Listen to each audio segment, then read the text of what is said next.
Testing, testing, testing.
Commissioner Richard, can you hear us? Oh, we can't hear you. Yes, I can.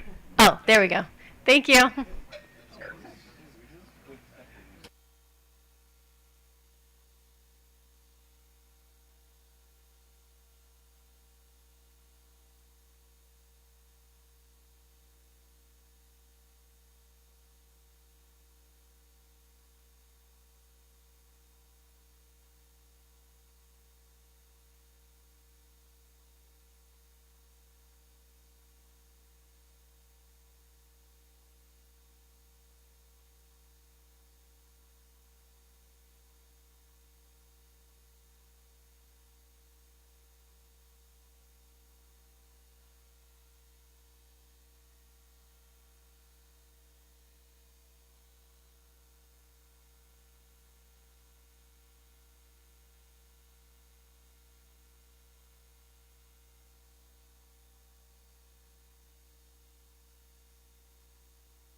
All right, good morning. Welcome to the Public Service Commission's administrative meeting for July 10, 2024. First item is approval of the minutes of our meeting of July 3rd, 2024. Commissioner Sushman. Aye. Commissioner Barbe. Aye.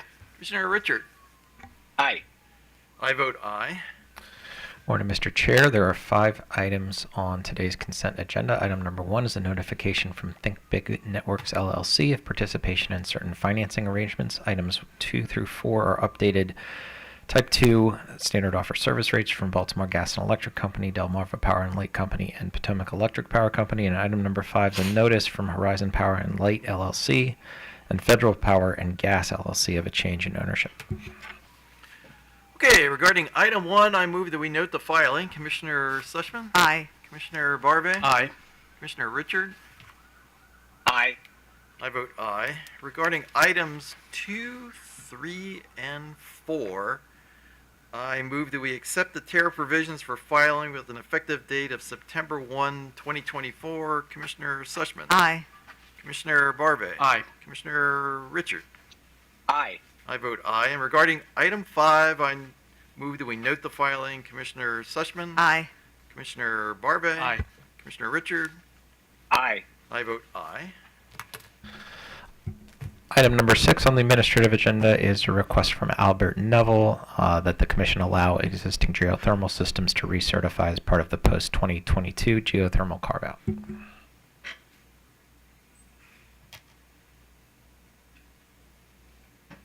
So, who from staff is handling this? Oh, okay. Good morning, Commissioners. Kevin Mosher on behalf of staff. By letter dated March 18th, 2024, Albert Neville requests that the Commission allow his existing geothermal system to recertify as part of the post-22 geothermal carve-out. On May 28th, 2024, ClearPath Renewables filed a request to generally allow these systems to recertify as part of the post-22 carve-out. Mr. Neville is replacing the geothermal heat pump portion of his geothermal system. His system was originally installed in 2018, and while there's no definition of, or clear definition of what placed in service means, staff believes that this system would include the entire geothermal system and not just a part of the system. Therefore, staff recommends that the Commission deny the request. Okay, any questions for staff? Actually, I got one. So, is the concern here the fact that we cannot do this, even if we wanted to, or is it more that if we do it here, that we're inviting sort of a flood of applications to do the same thing? Well, I can't really weigh on whether you can or can't do it. Obviously, more of a legal issue. My kind of broad assumption is you probably could, but yeah, I think it's more about the incentives. I mean, you know, my concern is given how much more the post-22 carve-out systems are worth, and that a lot of these systems, you know, generate thousands of dollars worth of RECs a year, it would give someone an incentive to replace equipment that wasn't at the end of its life. Okay. Oh, sure. So actually, so I understand the policy rationale for not doing this, but would staff be willing to opine a legal reason why we couldn't do this? Good morning, Harrison Scher on behalf of staff. So PUA 7-701I1 states a post-2022 geothermal system means a geothermal heating or cooling system that is placed in service on or after January 1st. This isn't a whole brand new system. It's only part of a system. So by that definition, this request wouldn't qualify. Okay, so I guess the question is, how much of the replacement would the applicant need to do in order to qualify for a new system? Would it have to be 100%, or could it be less than 100%? I mean, the way I interpret the statute, it would have to be an entirely new system. Okay, so the new pipes, new heat pump, everything would have to be new. That's correct. Okay, thank you. Okay, any other questions? All right, so OPC. Morning, Mr. Chairman, Commissioners. Ryan Shu on behalf of OPC. Just filed a brief letter indicating that we agree with staff's assessment on this, that to reject the request. Also noting that we believe that allowing recertification of such systems where you're only replacing part of it would conflict with the apparent intent of the legislature to encourage new geothermal system installations by specifically requiring post-2022 geothermal systems to be a specific type of REC, and happy to answer any questions. So, any questions? So is it your view that we can't do this even if we wanted to, or that we shouldn't do it? I think it's debatable whether you could do it. Mm-hmm. The way I read the statute, as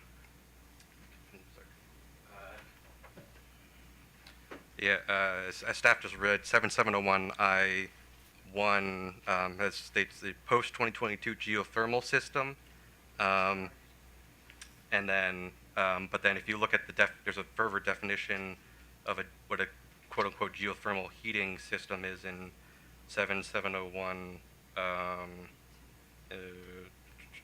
G, 7701G, or sorry, no, sorry, I'm looking for the geothermal. Oh, here, 7701D, one that says a geothermal heating and cooling system means a system that exchanges thermal energy from groundwater or a shallow ground source to generate thermal energy through a geothermal heat pump or a system of geothermal heat pumps interconnected with any geothermal extraction facility that is essentially pipes in the ground. So the way I interpret that is that a geothermal heating and cooling system requires both those parts. So replacing one, I don't think necessarily require, statutorily works. That's my interpretation of it, though. Okay, any questions for OPC? All right, is there anybody here representing Mr. Chair, the... could I Oh, Can wait. I ask one question? Sure, go ahead. Yeah, for OPC, I'm just interested. Do you think there's any value, though, to incentivizing, encouraging in-state creation of RECs? And would this also have the effect of hopefully bringing at the cost of RECs to all residential consumers down? Do you see any value there? So I think it could kind of go both ways, right? So I do think there is, certain value in that, if you allow old systems to recertify, you would have more RECs, and thus that would bring down the REC cost. You might also thereby slightly disincentivize people from creating new systems by reducing the REC cost. So it kind of goes both ways and to a certain degree. And the value of just trying to have more in-state created RECs, is there a value there, do you see? Yeah, I mean, well, I think actually at the moment, I think I looked at the 2022 REC report. Currently, all the geothermal systems, I believe, are in state. But I think, in terms of sort of as a policy matter, having, Maryland producing, more renewable energy is, good in state. Yeah. Commissioner Schlesman.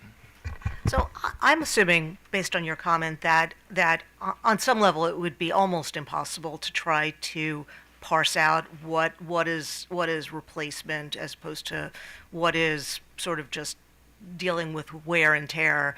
I mean, you replace the heat pump and one of the pipes.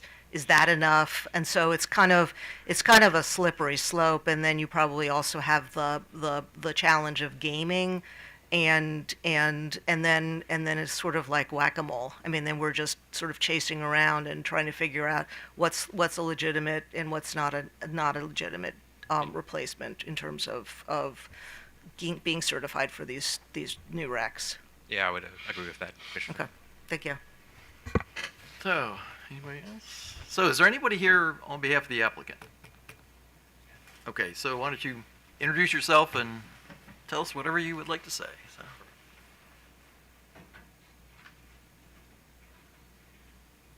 Thank you for the opportunity to speak today and for your dedication to the citizens of Maryland. Quick introduction. I'm Wade Sewell, owner and founder of ClearPath Renewables. We are a one-stop turnkey solution for Maryland geothermal homeowners and businesses for renewable energy credits. I have a deep commitment to sustainability, as I chose environmental science and sustainability as my career path over 3 decades ago. I have worked closely with Kevin Mosier and his team for the last 4 years with this program, specifically the geothermal program, and I want to recognize them for how thorough, responsive, and dedicated they are in administering the geothermal renewable energy credit program with Fidelity. Since participating in this program, specific situations have come up that had not been accounted for in the program guidance. We've worked through several of those, yet a few remain. I'm here today to ask for your consideration in the scenario where homeowners who have a pre-2023 certification under the old tier of renewable energy credits make a change to who make a change to their geothermal system. This can be in the form of an addition to their house, that requires the replacement or addition of another geothermal unit, or when the certified system needs to be replaced due to becoming worn out or suffering a failure that warranties full replacement. How does their original certification carry forward, and are they eligible for your certification under the new tier of renewable energy credits? That's the essential question. So I'd like to just start with a little bit of facts, because I was the only one doing this in the state, like helping homeowners. That's actually why I started the company, because the program started in 2013, and until we started the company in 2021, only roughly 70 systems had actually been certified in the state. Now we're approaching 2,000. So I specifically started this business, this company, because there was no one out there that was willing to help people through this process, including the geothermal installation companies. So the average home in Maryland generates roughly 40 GRECs, we call them GRECs, geothermal renewable energy credits a year. For geothermal systems installed after January 1, 2023, homeowners currently receive an average of about $3,500 a year from the sale of these credits. This value will decrease over time as the alternative compliance price is projected to lose a third of its value, that's in the legislation, over the next 5 years. The average geothermal system cost is in the $60,000 range, and given the 30% federal tax credit of roughly $18,000 on that $60,000 system, the net price will then be in the $42,000 range. Utilities offer incentives too, bringing the net cost of an average system to the mid $30,000 range. Energy savings from the geothermal system and the value returned from geothermal renewable energy credits help geothermal systems pay for themselves in roughly 10 years. Which is an outstanding incentive for homeowners to switch to geothermal, which of course helps the state achieve its goal of reducing our reliance on fossil fuels and to be more efficient and to more efficiently condition buildings. The warranty on a geothermal system is typically 5 years. After that, the homeowner is on the hook for any repairs or replacement that is needed for the system. Geothermal systems are comprised of the geothermal furnace and the loop. I've actually brought a piece of that loop, what it looks like. If I'm allowed to give this, to bring this to you guys.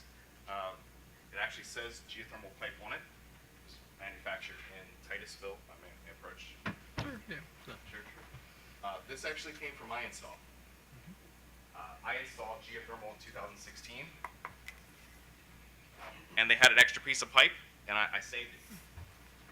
Just kind of, that's just little window into who I am. I'm a saver. But that is the pipe that exists on the outside of the house, a low-tech polyethylene pipe. So besides that pipe that's buried in the ground, the real magic is the actual geothermal furnace that's on the inside of the house, which is the question that we're trying to answer. Is replacing the geothermal furnace enough to recertify a system? So the loops themselves are supposed to last 100 years in the ground. Of course, geothermal hasn't been around for 100 years, so we'll see. I do know that on occasion loops fail because there are joints between the polyethylene pipe and where they need to make connections. That's where most of the failures occur. So it does warrant sometimes that a loop needs to be replaced, but that's pretty rare. So in the summer, the geothermal furnace moves heat from the home into the aqueous solution that flows through the plastic pipe buried in the ground, and that dissipates the heat into the ground. This is much more efficient than the standard air source heat pump, as the ground temperature is roughly 55 degrees Fahrenheit, and it readily absorbs the excess heat from the home. It's much easier to transfer that heat into 55-degree ground than 80 to 90-degree air. Right? So the geothermal furnace is the most expensive part. In the case that has come before you, the gross cost of replacing Mr. Neville's geothermal system without making any changes to the pipe loops is just over $40,000. Although geothermal systems are generally very high quality, failures do occur before the typical geothermal furnace lifespan of 20 years. In Mr. Neville's case, replacing his geothermal unit after just 6 years is a costly endeavor. One that will take many years to recoup the cost, particularly since he didn't get the full multi-decade service out of the original unit. It is my understanding that the homeowner must notify the Public Service Commission if they remove the geothermal equipment that was part of the original certification. In this case, I believe we would need to decertify Mr. Neville's home when the equipment is removed, even though it is being replaced with a new, more efficient geothermal system. When Mr. Neville replaces the geothermal furnace, his system will be identical to the brand new installations, as the balance of the system, which is the pipe, hasn't changed and is not projected to change in the future. Geothermal systems have gotten more efficient over time with continuous... Am I out of time? No. That doesn't apply to you. That's Okay. So geothermal systems have gotten more efficient over time with continuously variable compressors, continuously variable blower motors, higher efficiency refrigerants, and other technological and operational advances. Replacing the geothermal unit instead of reverting back to a fossil fuel system, particularly when a homeowner may have had a bad experience with their original geothermal equipment not lasting like it should, is preferable as the state works towards achieving its renewable energy goals. The question is, for each scenario, when a homeowner either replaces their pre-2023 certified equipment or adds to it through an addition, does that trigger recertification and qualification for the post-2023 RECs? Certifications come with a 20-year life from the month of installation. Would these scenarios reset the clock and grant a fresh 20-year certification from the time of installation of the new equipment? I very much appreciate the opportunity to speak with you today. I'm honored to serve the geothermal homeowners and businesses throughout the state. I thank you all for what you do for the state and the citizens of Maryland. Okay, actually, we got some questions for you. Just stay there. Commissioner Barve. Thank you, Mr. Chairman. So, Mr. Neville currently, how many RECs does he get? It is in the 60 range. I don't know the exact number, but Okay. it's roughly 60. Okay, and if we were to do nothing, how many RECs would he have? So that's the question, because I believe we would have to decertify a system since the original equipment. Part of the application process, the application, we specify the actual equipment, which includes the model number of the equipment. So it's my understanding that we would have to decertify. But to answer your question, if his certification were to continue, it would be the same number. Okay, and with this new equipment, how many RECs would he have? Same number. Same number. So really, the question for you only is whether he should continue to have the same number of RECs. Same number of RECs, and are they of the new tier? Because his system was installed in 2018, so he's under the old tier. There's 2 tiers of geothermal RECs. There's the RECs. So there is an advantage to him being recertified under the new tier. Yes. And actually, I would like to add, because there was discussion about whether this would incentivize homeowners. Clearly, it's an incentive. There's no doubt. But I actually talk to every single person that comes to me for this program. I talk to them directly. And this really doesn't come up a lot. I don't think people are going to game the system in any type of large number. I'm sure that there may be 1 or 2 that may hear about this and decide they want to replace their equipment early. But it is very costly to do that. And of course, they would have a more efficient system after the fact. So we'll be saving electricity in the state.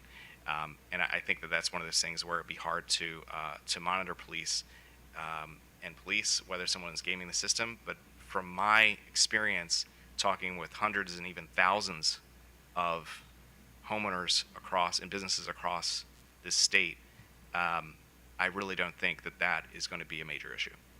Thank you, Mr. Chairman. Commissioner Sushman.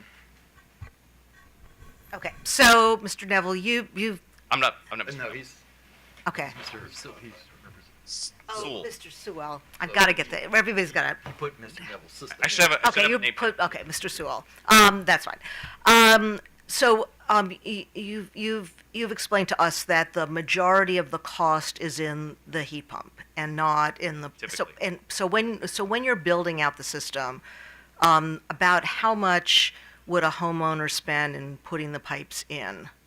So it all depends on, of course, how many they're going to put in. But roughly, that cost is probably in the $15,000 to $20,000 range. Okay. If it's wells, some people do have the land where they can do what's called horizontal loops, where they just dig 6-foot trenches, really long trenches in their yard, and then bury the pipe in just a shallow loop, that type of thing, and that's less costly, but that's kind of rare. Okay, and then I'm assuming if you're building out a new system, a new neighborhood, then the cost of laying the pipe is probably pretty minimal because it's all part of what you're doing to. So interestingly, that is coming up in the geothermal industry, where the well drillers typically are looking at creating large well fields and then basically leasing that to each homeowner access to the well field to supply that to each individual furnace and all the individual homes in a planned neighborhood. Okay, and then in your experience, the only piece of the system that needs to be replaced is every 5 years the furnace, or the hopefully not 5 years. Really, those systems should last 20. Okay, but so but it's- but yeah. the pipes, you said they're 100-year pipes. So Supposed so to so we're not going to be seeing. I mean, in terms of the gaming that I raised earlier, changing out the pipe is not going to really make a difference in terms of the. No, I mean, if someone really wanted to game the system and they thought that they were going to make a lot more money somehow, they would have to, and if the commission decided that it was the full replacement, then they would have to incur that cost as well. Okay. But it doesn't really make any sense to do that since the pipes that we'll be installing now are no different from the pipes they installed previously. There would be no advantage from like an efficiency standpoint. So that just they only replace pipes if there's something broken. Right. So when you're doing any sort of repair to the system or upgrades to the system, it's only going to be that one piece of the. So I guess the question is how do you define a geothermal system? I mean, if you look at the solar industry, for example, the solar generates electricity, but it doesn't go anywhere unless you have wires. But the wires are not part of the system. They're just interconnected to the system. On some level, the pipe is kind of connected to the geothermal system. The challenge that you have is really what is the system. And if you include the pipes, then that necessarily is going to be part of the system as a whole. If the only point of failure is the largest piece of the system and the most expensive part of the system, I mean, the question is really, is that really part of the whole unit, or should they be considered separate? Because if they were separate, then we wouldn't be having an issue. I mean, like a solar facility, solar can be decommissioned and then a new solar facility comes into play. That's happened many times, and in fact, I actually did that at Mr. Noble's house. So I have two businesses. My other business is solar consulting, and his old system, a solar system, which was installed in 2011, was very problematic, and he needed a re-roof. So that system was taken off of his roof. It was re-roofed, and we put a brand new system on his home, Okay. which was then certified for the solar renewable energy credits. Well, it seems to be, and you're the expert in this, that if we continue to deploy geothermal systems, then the only point of failure is going to just be that one, the heat pump, and nothing else. For all intents and purposes, yes, Okay, and so we're gonna encounter this issue many times. many times. Okay, Thank you. so, Commissioner Richard, any questions, or? Okay, all right. Mr. Chairman? Kevin, just one quick point of clarification. We will not be decertifying Mr. Neville's system. He would continue to get those recs, just to be clear on that. We do need to be notified of this, but it's sort of the equivalent of, if you put in solar on your house and your inverter and you replace the inverter, you'd still get SRECs, and we'll treat this the same way. Regardless of your decision, he will continue getting recs. Oh, good, good. All right, so that prompted Commissioner Barbe. Actually, no, that didn't prompt the question. I was thinking about it prior to you speaking. So let me just ask this functional question about the new versus the old scheme for the RECs. What is the difference? I'm just curious for future reference. It is simply the difference in rec prices. The geothermal carve-out recs, the post-22, those recs are going for around $95, whereas the regular recs are just ordinary Tier 1 recs, and Tier 1 recs are about $35 to $40. I guess the other difference would be... Well, what will they be if I build a geothermal system at my home today? What would I be getting? You would be getting the $95 post-2022 geothermal recs. So yeah, you'd be getting $95. So there is a gigantic advantage to doing it today as opposed to what might have happened in the past. Yes, and I will say that that number drops quite a bit over the next 5 or 6 years. Mm-hmm. It doesn't ever equal out, I don't believe, but it gets a lot closer. And the other minor difference is if you did recertify them, that would sort of restart that 20-year clock for getting recs. Mm-hmm. However, There is a 20-year lifespan on these RECs, but that's, and we don't, nobody has came to the end of that 20-year lifespan. When they did, the commission could at that point decide if they wanted to say reapply or amend their application. You could decide to extend the lifetime of that RECs. It's just, it hasn't been an issue yet because none of the systems installed are 20. I mean, I suppose at some point in the future, the legislature could pass a law to give an even greater incentive for, say, geothermal systems built in the year 2028, but probably not to have that greater incentive reach retroactively backward. I mean, they would have to literally explicitly say that, wouldn't they? I think so. Thank you, Mr. Chairman. Commissioner Sussman. So, Mr. Sewell, Mr. Neville is in what year of his RECs for his system? So he's been receiving RECs from probably 2022. I believe that's when it would have been 2022 that we certified his system. So he's received. Okay, so he's gonna continue to get the lower price, but it'll go out for. Oh, so yeah, so that's a good question. So his system was put in 2018. Okay. When we received the approvals, it shows a 20-year certification Okay. from the time that it was installed. So, technically, if that's what Kevin was just talking about, we're not sure what happens after the 20 years. Will he no longer, because no one's reached that point, will he no longer receive RECs after it'll be 2038? We don't quite Okay, know. but he will continue to receive the RECs. So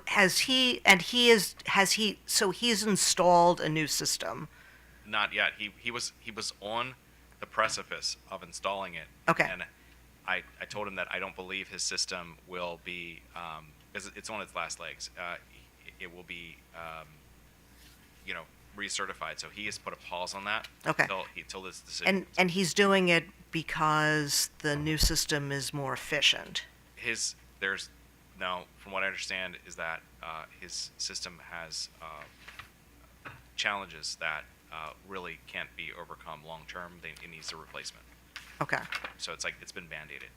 So he's frustrated that with the fact that his system only lasted the 6 years, and the cost of the new system, and that not necessarily trusting geothermal because his first system only lasted 6 years, and considering just replacing with a traditional heating and cooling system. Okay, and then do you know what the difference in efficiencies are between the older systems and this new system that Mr. Neville may be putting in? So you're looking at roughly a 10% gain efficiency.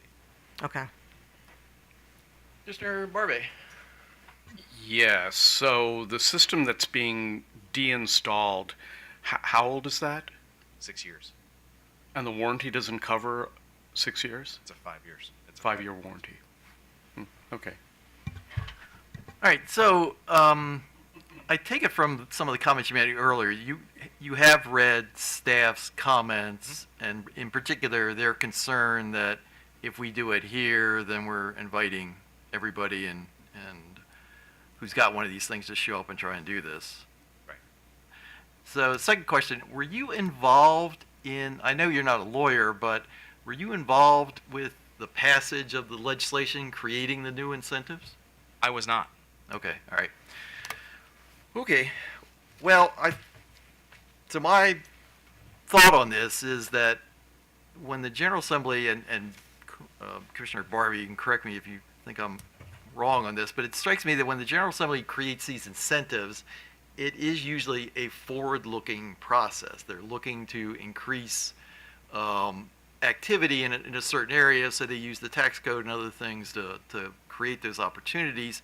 And it seems to me that when they've wanted to include past folks, they've actually specifically grandfathered people in. And that doesn't appear to have happened with this piece of legislation. So I guess my view is that the interpretation that this incentive was created for new systems, would be applicable here. So I guess I'm going to move that we deny the request of Mr. Neville.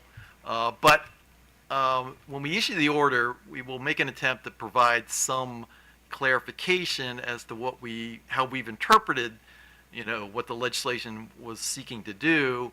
And my suggestion to you is, if you want to get the historic systems included, you might want to go talk to the Commissioner Kumar's former colleagues about whether or not they want to entertain that and make an amendment to the law they passed the other year. So with that, Commissioner Sussman. Well, and if I could just add, and I don't think this is going to be in the order, but this conversation today clearly raises the question about how to define a geothermal system, and I don't know that we can do it in regulation. I think that kind of determination probably needs to be made by the legislature, but it's clearly something. I mean, you've sort of identified this as an issue now. It's probably going to continue to be an issue. So to the extent that you can get greater clarity for that, I mean, I'd love to be able to do that, but I'm concerned about the way that the statute is drafted, and so it may just be a drafting issue. Well, So, Mr. Chairman, just briefly, I really liked Mr. Mosier's analogy with respect to an inverter or some other controlling device with respect to a solar setup. I think that's exactly the correct analogy. I read the law. I know the way. You're absolutely correct. I actually don't see it as being that complex. I mean, parts of any machinery is going to break down, and it would be like somebody getting a $7,000 tax credit on their electric vehicle and then having to replace the ball joint and saying, I need more of a tax credit because for the proportional cost of the ball joint. I mentioned that because I actually did have to replace the ball joint in my electric vehicle. I think the law, to me, is very clear, and I agree with the chairman with respect to this situation. Okay, so with that, I move we deny the request. Commissioner Sussman? aye. Commissioner Barve? Aye. Commissioner Richard? Aye. I vote aye. Item number 7 is an application from Apollo Edison LLC for a license to supply or broker electricity in So Maryland. before we move on, I don't know if I wanted to just point of clarification. So you voted to deny Mr. Neville's request. Yes. I also had a request to on the general for just general. So I assume that is also denied. Yes. Okay. So one request I would have though is because we don't really know what's going to happen at the end. The general, you mean having it applicable to everybody? Yes. Okay, because you did raise the issue about whether if it's decertified, he's going to lose his credits, and Absolutely. he's not going to do that. Right. Perfect. Perfect. But my question is, when we get the certifications, for Mr. Neville specifically, the certification started from 2018, so it goes through 2038. And Mr. Mosier mentioned that we're not quite even sure what's going to happen at that end of that life. I guess my request would be to consider to reset the clock, since it's a brand new, not going to reset the clock.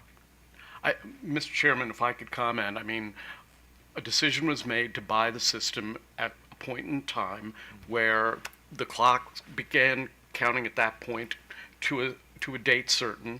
I don't regard a repair as being something that would reset the clock unless the legislature specifically allowed us to do that. Yeah, and Mr. Chair, that one I don't know that we legally have authority to do that, because that is just sort of, I mean, I have our general counsel here, but if you want us to take that under advisement, but I just don't see that. Well, actually, let me make this suggestion. So why don't you send us in writing a specific request for us to opine on this particular issue, as opposed to us doing it today on this. So. Well, we'll take it. What's interesting is that 20-year timing, that was never put in the legislation. That was just part of the program as it was built by the Public Service Commission. Okay. Yeah. But thank you very much. All right. For that. Yeah. Thank you. Okay. Item 7.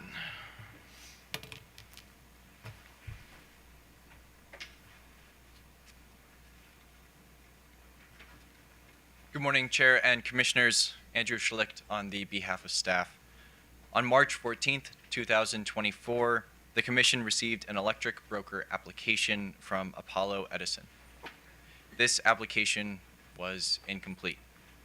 After communications were established between staff and the company, staff's requests for the application to be completed were not addressed for over 3 months.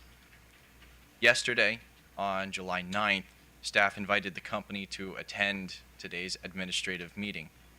In the first communication staff has received in over 2 months from the company, much of the requisite information was provided. Staff, however, continues to support its recommendation. Given the company's record of being unresponsive, staff is concerned with any future need to communicate with the company through data requests or any additional matters. Staff is available for questions. Any questions for staff? So anybody here from Apollo? Staff provided the company with an invite. Sure. We were informed that they had other obligations that they were tending to. Okay, well, fair enough. So I move we deny the company a license to operate as an electricity supplier or broker in Maryland. Commissioner Sussman? Aye. Commissioner Barbe? Aye. Commissioner Richard? Aye. I vote aye. And with that, we're adjourned.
Brett and Commissioner Richard.